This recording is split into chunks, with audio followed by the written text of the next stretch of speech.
Welcome to episode 49 of Wonderspace. It's great to have you on board. My name is Steve Cole, and over the past year I have been asking the same 6 questions to amazing people from around the world. The questions orbit around wonder and stories of hopefulness, and the setting for each journey is this shared window on the space station, from where we see everything from a different perspective. Before we introduce our guests, our friends at asknature.org are going to help us to re-wonder. When food is scarce, many animals lose weight, but marine iguanas go further. They lose length, up to 20% of it. Since soft tissues only account for about 10% of their overall body length, it appears some of that shrinking is in the bones themselves. Then, when the food supply increases again, the iguanas build right back up to their full size. How do they manage such a large-scale change to such a fundamental aspect of their makeup? That remains a mystery. This Wonderspace episode coincides with the start of the United Nations Climate Change Conference in Glasgow. For this special edition of Wonderspace, we are going to quickly descend from this elevated view on the space station and join a different kind of crew of wildlife experts, adventurers and filmmakers who over the past month have sailed from Cornwall to the COP26 summit in Glasgow.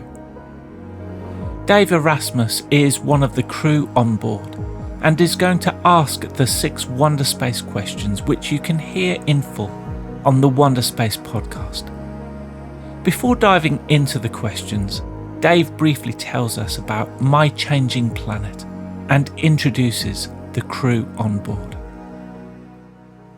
My Changing Planet is a total adventure into the unknown, a sailing trip from Padstow to Glasgow via Britain's wildest spaces, ending up at COP26, the environmental conference in Glasgow, at the beginning of November.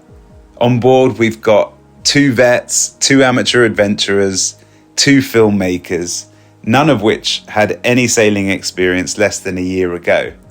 But what brings us together is some common desire to want to adventure, to belong, to find connection, find some kind of transformational experience that we can film and share with our audience and hopefully bring some organic value direct into the corridors of power at COP26.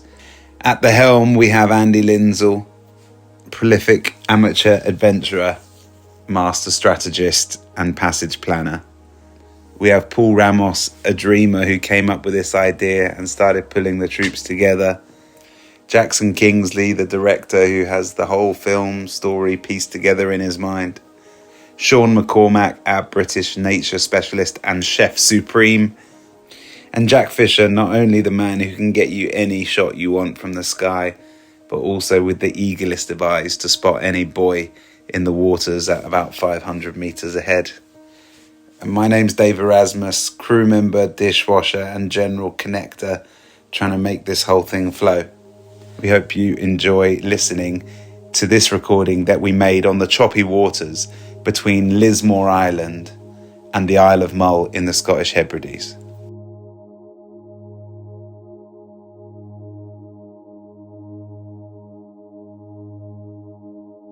All right, so the first question, if we could do a fly past on any part of the world that is significant to you, which place, city or country would it be and why? Well, we could talk about why St. Kilda was the place we're aiming for now, right? Yeah. Why it's significant and... Yeah, let's do it. So St. Kilda is kind of this group of islands past the Outer Hebrides, out towards, as they call it, the edge of the world. And the reason why it's significant is on many levels. Culturally, people have been there for thousands of years, up until around the 1930s, when all of a sudden, one day, everybody left, and they all got in boats and they all came back to the mainlands and never returned. So there's evidence of prehistoric and modern peoples there that still remain. It's also a place of ecological significance as well. Being at the outside the Outer Hebrides, we were hoping that it was going to be, an area that we don't see plastic pollution, that we didn't hear noise pollution, and that there were still healthy colonies of birds and marine mammals. And but yeah, that was the reason why we wanted to go. We wanted to see for ourselves just how wild it still is. Yeah, it's been so isolated from the rest of the British Isles for so long. It's got its own endemic wildlife, like subspecies of wildlife that have become genetically distinct from their ancestors because they've been cut off from the rest of the land for so long. So really, really unique kind of place. In a way, I guess it kind of represents what we would like to find, a world that isn't so influenced by what we're doing to the world we're living in. Really.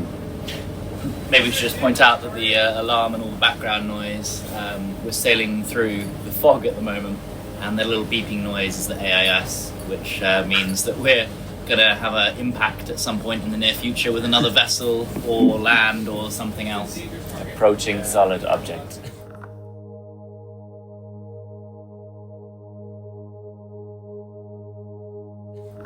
Number 2, give us a glimpse into your life story so far, I guess with how it really connects with what brings you here. I'm kind of coming full circle back around to what I did as a child, how I was as a child. I always had my head down to the ground, looking under rocks, looking under logs, and kind of also by myself in that world. And there's something just very magical. Even the closer you get to the earth, when you look in moss or in grass, that world, that microscopic world, to a kid, there was something really magical about that I kind of lost touch with, I suppose, as I entered my teenage years, and tried to fit into, as a growing adult, to the human world.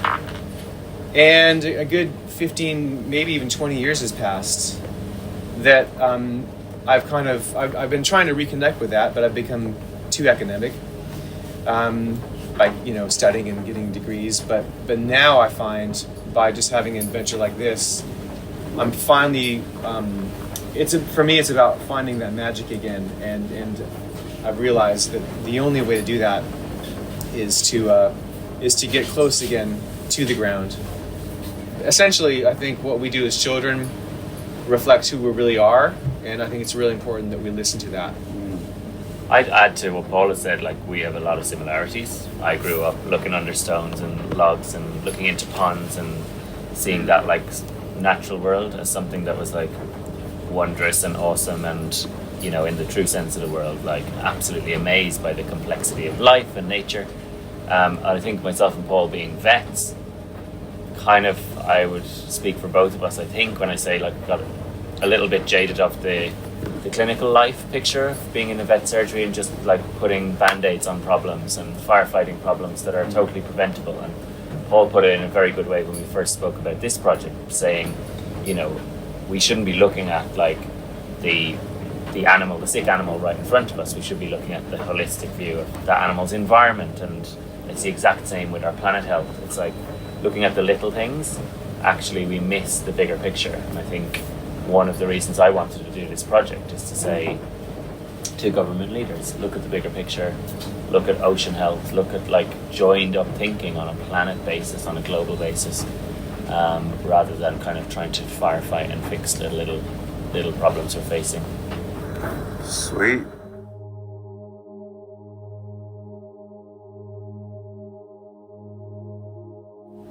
What is your story of hopefulness, not your own, about a person or business or not-profit that are doing amazing things for the world? I like this group called Health and Harmony. They're in West Borneo, and what they've done is I think they took like 1,000 hours of just listening to communities to ask, what do you need to make your life better, and because they knew the problems ecologically in terms of palm oil and deforestation, but at a local level, the real level, how can you curb that? But by working with these communities, they found out what they most want are livelihoods. They don't want to cut down the rainforest, but they need a way to feed their families, and they also want good health care. They're expected length of life is shorter. They experience all sort of preventable diseases, even deaths in birth. Maternal deaths occur as well.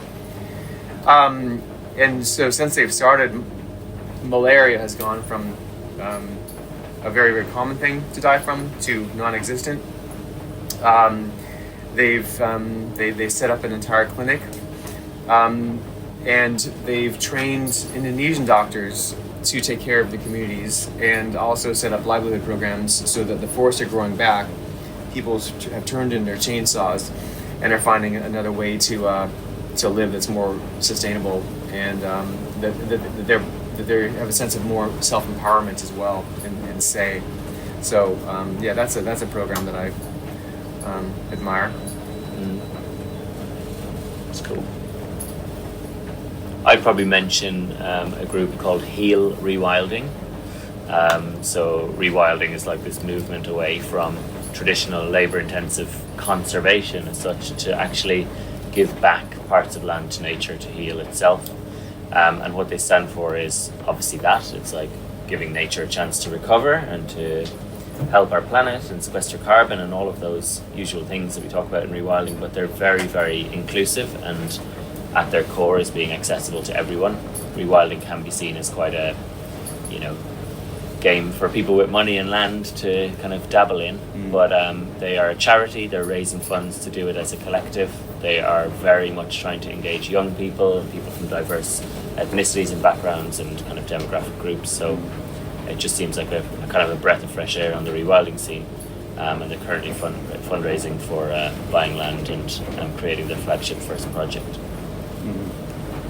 And Andy's one was Regenerate in Roehampton, working with young people in the estates, giving them opportunities to thrive, really, connecting them to opportunities, and 30 knots of wind.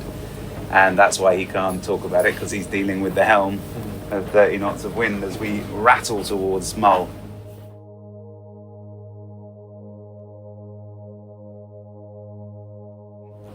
Final question, if you're up for it, guys, is, so as we prepare to re-enter, what insight, wisdom or question would you like to share with the audience, with us? That goes back to where this all began for me, and as Sean alluded to before, our work is very much reactive, and we're sick of it. We want preventative medicine for the earth. We want to put our energies into preventing problems rather than dealing with them and managing and mitigating them. So the problems that we're facing now, a lot of them are because we are not acknowledging our connectedness with nature, with this world that we live in, and as a result, we have to, it's very expensive, both in terms of life and pain and economically. So what I'd like to do is share how truly connected we are to the world, and that's the start of it. Just to acknowledge that and to plant that seed. That's what I want. I think our destination here is COP26. It's a political, global climate change conference. Our global leaders are coming together to talk.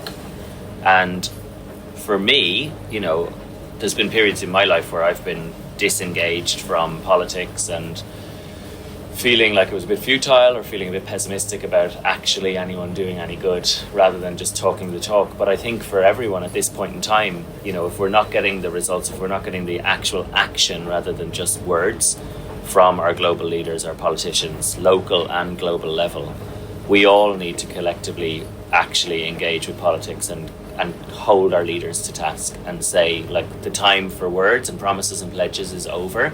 We're on this precipice where ecosystems are collapsing all around us. 1 in 3 species of plant and animal are ready to go extinct in the next 50 years if we don't tackle this now.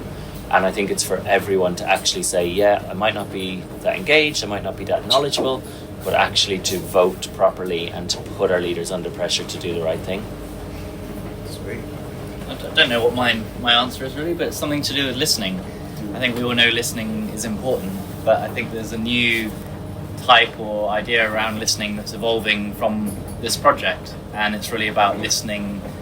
In our case, right now, it's listening to the oceans, but I guess the bigger picture is listening to the earth and paying attention to what's there. And it's so easy to be completely oblivious to it when it's right in front of you. But I think through this project, it's definitely opening our eyes and opening our ears to a whole new world that has been right next to us, but we've just not paid any attention to.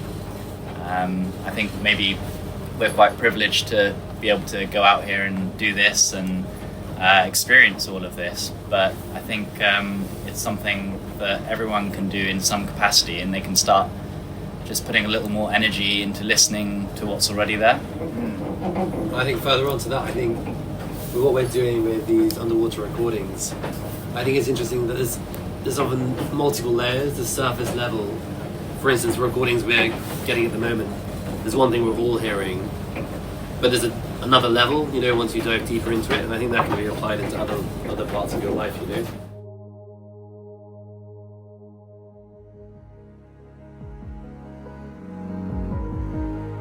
More information about My Changing Planet, together with links to all their socials, can be found at mychangingplanet.org. Films of the trip can also be found on the YouTube channel of Dave Erasmus. Next week's Wonderspace will be our 50th episode and will also be the second week of COP26 in Glasgow. To mark these milestones, we will be asking our 6 questions to John Elkington, who is a prolific author and a world authority in sustainable development. To engage with the previous 48 Wonderspace episodes, go to ourwonder.space. I want to thank Dave, Andy, Jack, Paul, Jackson and Sean for joining us on this Wonderspace, and I hope you can join us next week for more wonders and stories of hopefulness.